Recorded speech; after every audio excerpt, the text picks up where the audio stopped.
We have team coverage for you tonight with the implications of the attack and reaction from Venezuelans here in Southern California. Let's begin now with Conan Nolan live in our newsroom. Conan.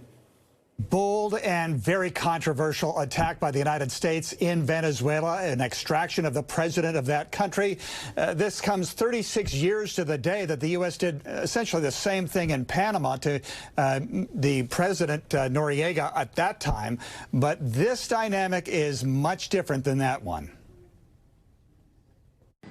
A remarkable and historic scene tonight in New York. Federal agents escorting off a U.S. government aircraft the now former president of Venezuela.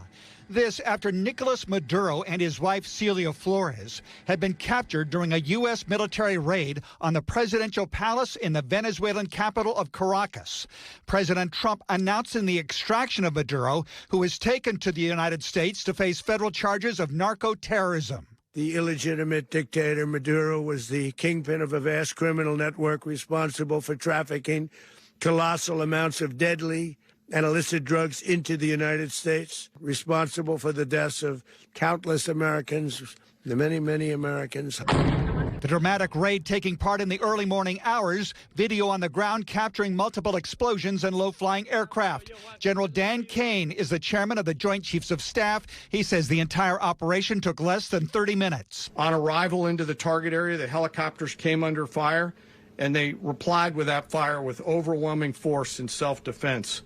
One of our aircraft was hit, and that aircraft remained flyable during the rest of the mission. There were no U.S. fatalities, although several service personnel were injured. The president says with Maduro gone, the U.S. will run Venezuela indefinitely. So we are going to run the country until such time as we can do a safe, proper, and judicious transition. Mr. Trump making reference to Venezuela's vast oil reserves. We're going to be taking out a tremendous amount of wealth out of the ground, and that wealth is going to the people of Venezuela and people from outside of Venezuela that used to be in Venezuela.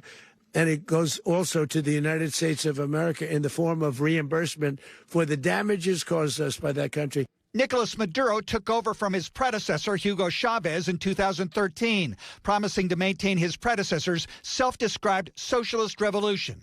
His 2018 re-election was widely considered a sham because the main opposition parties were banned from participating.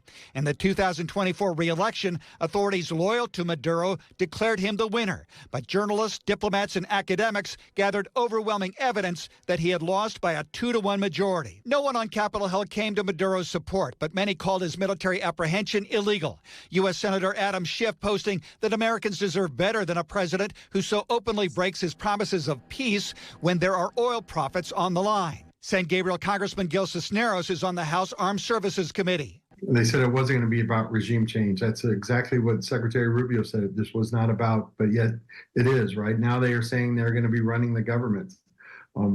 These are the things that we're questioning now. Nicolas Maduro had multiple opportunities to avoid this. He was provided multiple very generous offers and chose instead to act like a wild man, chose instead to play around.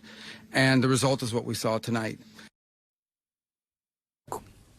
That, of course, is Secretary of State Marco Rubio, who went on to say that Congress was not told about this in advance because it would have jeopardized the operation. I'm Conan Nolan, NBC4 News.